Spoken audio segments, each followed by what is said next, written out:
Here we go. Hello, Mark. Hello, Andrew. You are a PhD candidate here, and you're studying. Where are you in your academic studies? Oh, I'm really at the true end of my PhD. I just passed my status of PhD candidate a year ago or 2 years ago already. I'm just kind of wrapping up, writing my last paper on getting ready to defend.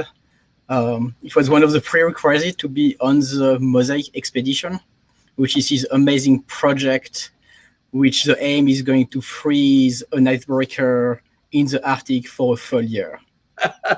And this is not just so Mosaic stands for. I want to read what the acronym is just to make sure that I've got the website over here for it. It is the I just want to make sure I get it right. Multidisciplinary Drifting Observatory for the Study of Arctic Climate.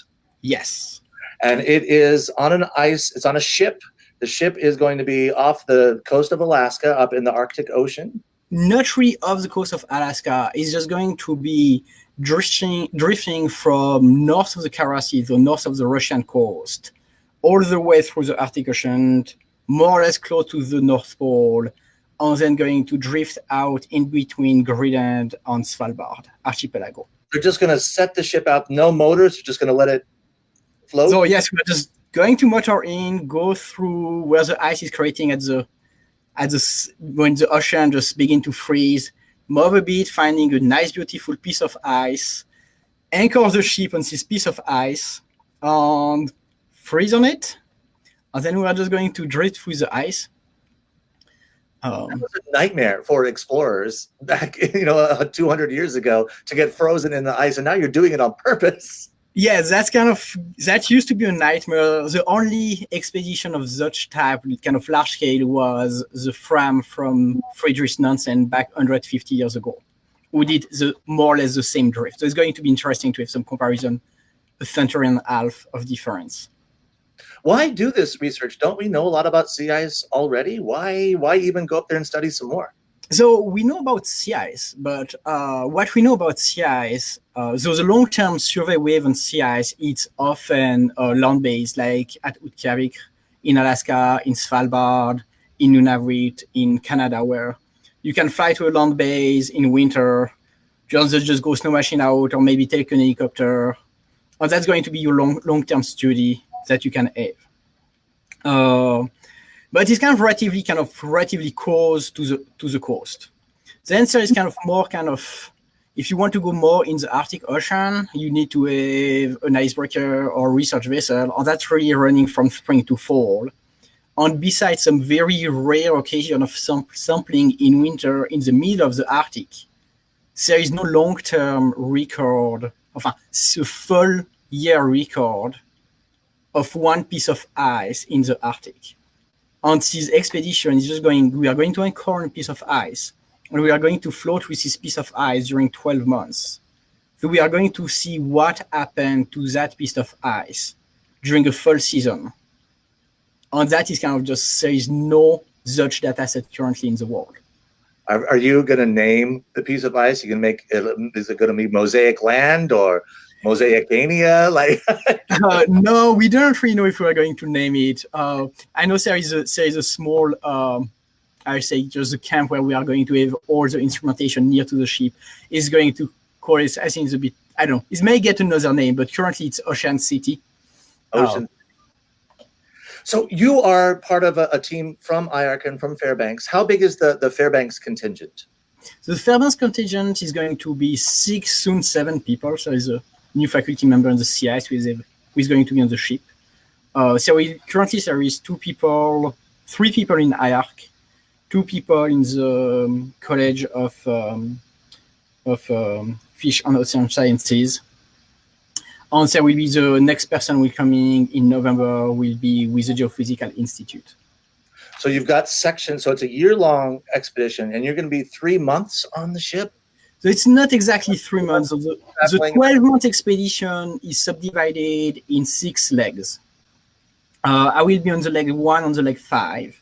With the leg 1, because we are going to go in the dark, so we are going to take an icebreaker mid-September, leaving September 20th from Tromsø, go all the way along the coast of Russia, find a piece of ice, and then there is a couple of weeks prior to restart the expedition when we are going to deploy the buoy, deploy the camp, and then Trace the Leg is going to start October 15 to December 15.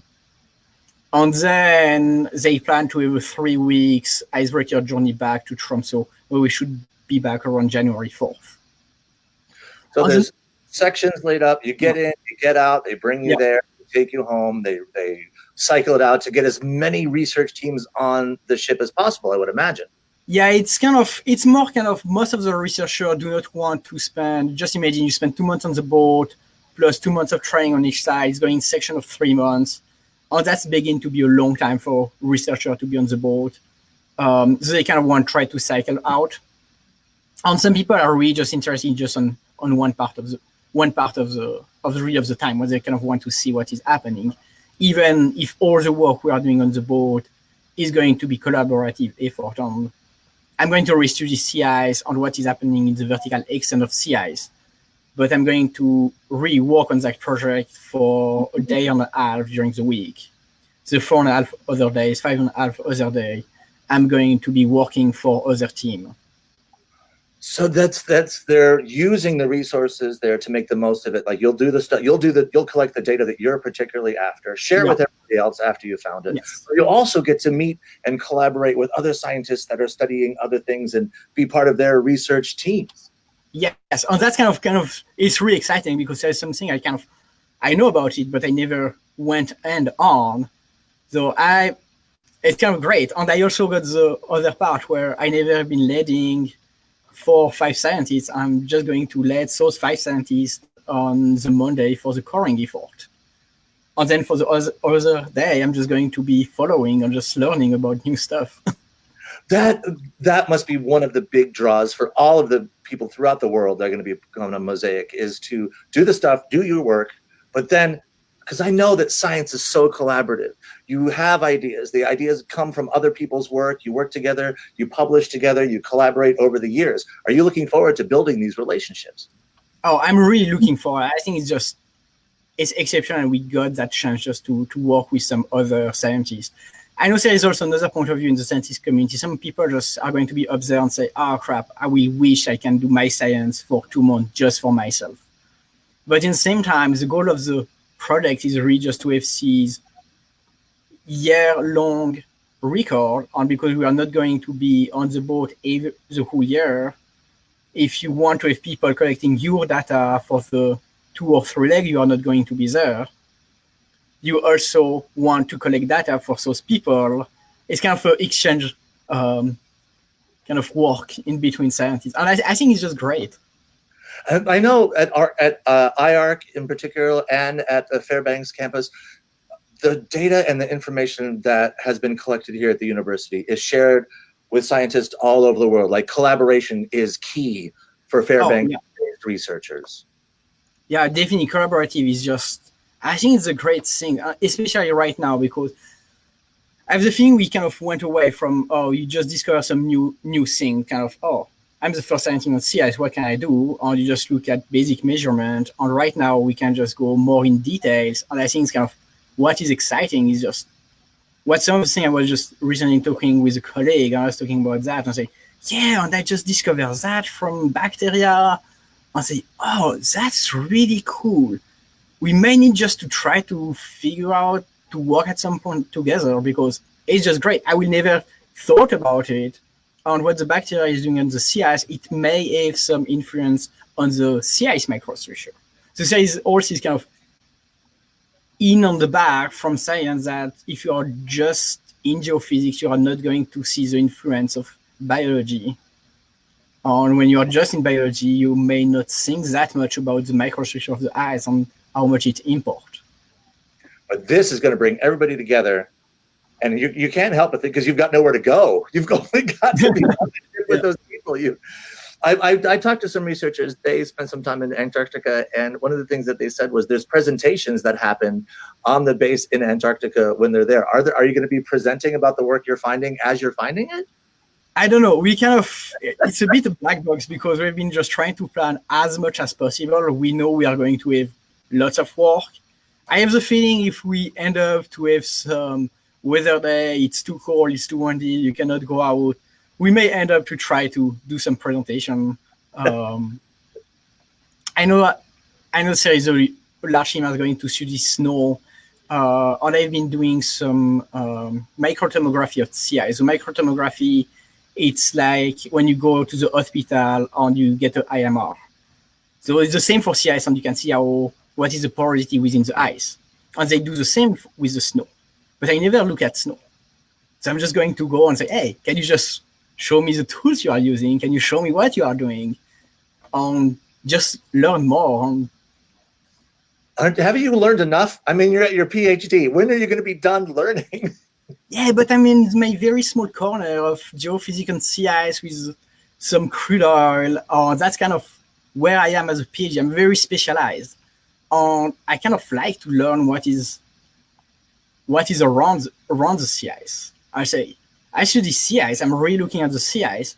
I never really look at the ocean underneath and I know what the ocean do on the sea ice, but I never really look at the linkage between the ocean and the sea ice. I know that snow acts an insulation layer at the top. It just provides fresh water on the ice in spring. I never really look very on the snow, on the sea ice relation. So it's kind of all these kind of co-production of science that I'm just going to learn. It's just exciting. Why be at IARC? You could be anywhere in the world studying this stuff. Why be on the Fairbanks campus? It's a long question. I was looking for a PhD. I was finding the position of I have right now. And it's that looks pretty cool. And then I look on UF, and UF end up to be, in terms of Arctic science and geoscience, are really top notch. And then IARC is just a great place. It's international. There's lots of people, lots of top notch, of great researcher, and it's really just a great work environment just because there is all this collaborative and this open mindedness. It's a new place. Yeah, it is. It's a beautiful building. It's just a great environment up there. So you study, what is the difference? We hear so much about sea ice, especially in the past 5-7 years. It's really come into the mainstream. There's talk about sea ice and shrinking sea ice. What is sea ice and how is it different from what I generate in my freezer? So sea ice is just frozen ocean water. So when you generate ice in your freezer, it's just going to be fresh water. So frozen ocean water, when you're just making ice with it, you are going to make mostly pure water, fresh ice. And within these ice are going to be very small cluster of brine, small brine pockets. If that kind of answer, that's kind of the easy answer. So the water that is frozen when it becomes ice is contain different chemicals and different things. And so when the water gets frozen, there is only water in the ice itself. And what was within the water are kind of just rejected of this piece of ice. But then you just imagine two ice crystals just growing side by side. All the brine on the not the chemical, the brine, the salt are trapped in between the two ice crystals. And then they are just stuck there. So they cannot escape because there is no escape way. They are going to have been trapped some brine within the ice. And it's what it makes the ice salty. So if you try to taste sea ice, it's going to be salty. Do you do that? You have some sea ice cubes in the field and drop them in your cocktail and salty. That would be too salty to be really put in the cocktail. If you are in the field and you see some sea ice and the ice just have been above the sea levels in a long time, some of the water on the brine will be drained out. And then it's great because there is a little bit of reminding of saltiness. It's great. I think we take water so much for granted. There's so much around us all the time. It runs out of our taps. If we live in a house with running water, we see it. But is water it can be the gas, the solid, the liquid. How fascinating is water to you as a sea ice scientist?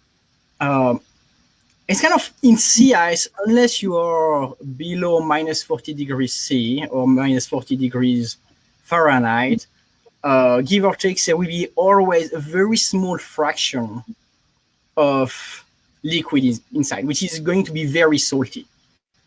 We are talking something like 200 grams of salt for 1 kilogram of water. It's a very salty liquid.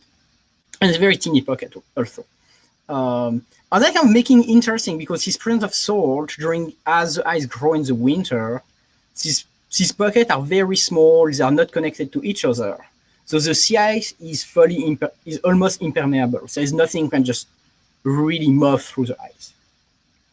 But then, as soon as you are going to the spring, the ice warm up, you are going to have those very salty pockets. We are going to melt the surrounding ice. And as they are melting the surrounding ice, they may to get connecting to each other. And the sea ice gets more porous. And it's spring, there was snow on the top of the ice. On the snow melt, it's fresh water, which is above the sea level. So it's not in a very happy position and want just to go down. So it's just going to trickle down through the porosity of the ice. But if you think what was in the porosity of the ice was brine, very salty. And as the fresh water moves in the porosity, the brine is expelled at the bottom, and then the whole sea ice become less salty. So it's all just, there's so much fascinating stuff that you can really dig into there and learn about. I know we've got some stuff to do, but I did want to ask you before we go today, who is running Mosaic? Who's in charge? So the big person of charge of Mosaic is the Alfred Wegener Institute. It's the Polar Research Institute in Germany. And the big leader is Marcel Nikolaus. And then there is lots of small subgroups. There is the ice group, which is geophysics ice. There is the atmospheric group. There is the ocean group. Each of one have a particular leader. And that's kind of the horizontal sectioning of the leader for each group. And when we are going to be on the cruise, every 2 months there will be a lead scientist on the ship. We are just going to basically just say, oh, that's kind of the decision we are going to do on the on. So there is every time at different levels there is different group, but the lead institute is the Alfred Wegener Institute in Germany. So there is a website, it's the Mosaic Expedition. You can search for that. I think there's a little org chart in there that gives an idea of the vastness of this expedition. And as you said, and I think it bears repeating over and over, no expedition in the history of science has ever been like this before. No, there is none. On the scale of the Polarstern, where there is 17 nations, 16 institutes, and throughout the year more than 600 scientists, there will be none. There is the two occurrences you can really say is the frame on Friedrich Nansen 150 years ago, and the French goélette Tara, I think last decade, plus another drift on the De Groseilliers Shiba, which was 20 years ago. Oh, I just shared the link down in there. When you mentioned to your peers that you're a part of Mosaic, that you're going to get to go on it, are they excited for you? Yes, most of them are really excited for me. I'm excited for you. I'm probably more excited that they are excited. But no, it's one in a lifetime opportunity just to be on an icebreaker in the middle of the Arctic. The overall science we are going to do is just great. We are going to gather science. We're just going to be able to make fact-based policy, to make a sustainable Arctic in the future.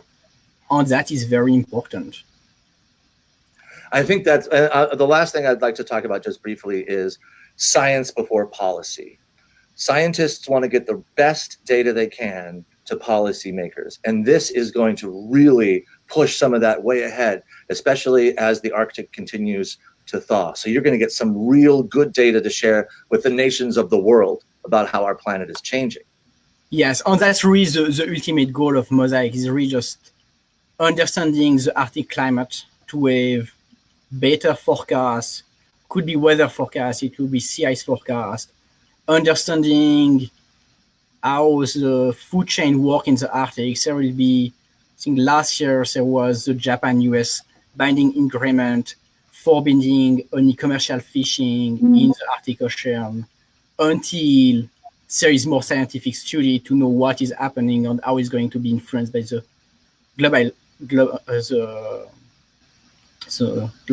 climate change.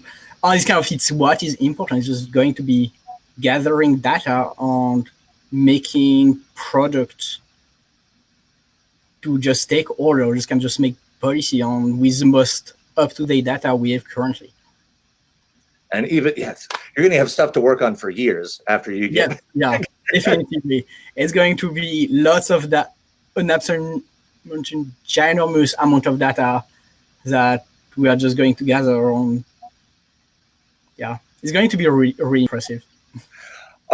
I know that you're planning. You're probably, I can imagine, if it was me, I'd be packing and repacking my bags, like which things am I going to take? How am I going to take these? But I know you guys are doing all this prep work. Hopefully we'll be able to talk more as you get closer and closer to going. Yeah, definitively. And there's lots of places to follow. Mark, thank you so much for taking some time to talk to me today. We're very excited, let me tell you, for all of the Fairbanks-based researchers that are part of Mosaic and all of the field work that they're doing. There's amazing work happening all over the Fairbanks campus. No, it's great. Thank you, Andrew. Thanks. Talk to you later. Bye. See you later. Bye.